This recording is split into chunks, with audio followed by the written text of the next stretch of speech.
I don't assume there's a sky daddy who takes care of it for me, that when I ask questions about this world, oh, it's all taken care of for you. You see, it happened 2,000 years ago, and this is all it is. You can't do these things. We answer those questions for you. Keep going about your daily business.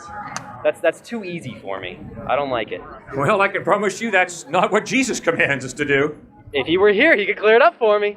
Oh, you got it right in the Gospels, Matthew, Mark, Luke, and John. All you got to do is read it for yourself. Don't take it from me. Read it for yourself. So rather than have you here telling us what God is, why couldn't God be here telling us what he is?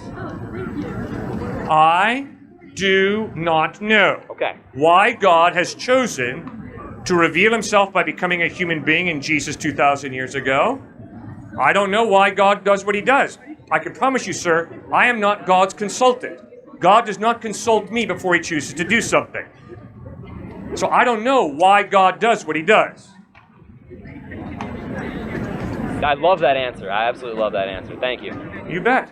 Well, thank you for raising those questions. I love your questions. You're thinking. I'm upset when people say they know what the truth is. So you're saying I don't know is by far the best thing I've heard so far. So right. Thank you. But I am convinced that Jesus Christ is the truth, that he's reliable. Why?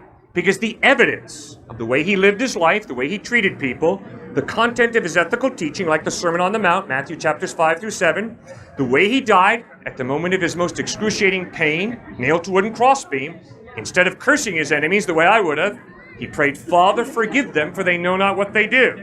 But fourthly, and most importantly, 3 days after he dies, he rises from the dead. And over a period of 40 days, he appears to over 500 people who see him risen from the dead.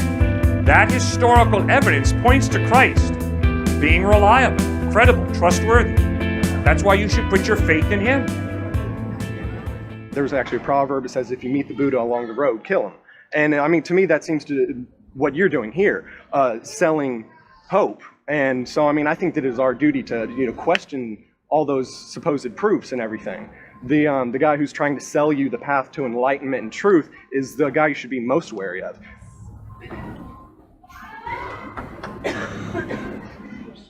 I wasn't under the impression that I'm selling anything. Well, the books. I mean... The books? What about the books? I thought they were selling books back there. Are you guys selling books back there? The books are free. Oh, okay. So if you'd like one, go right ahead and take it. I stand corrected.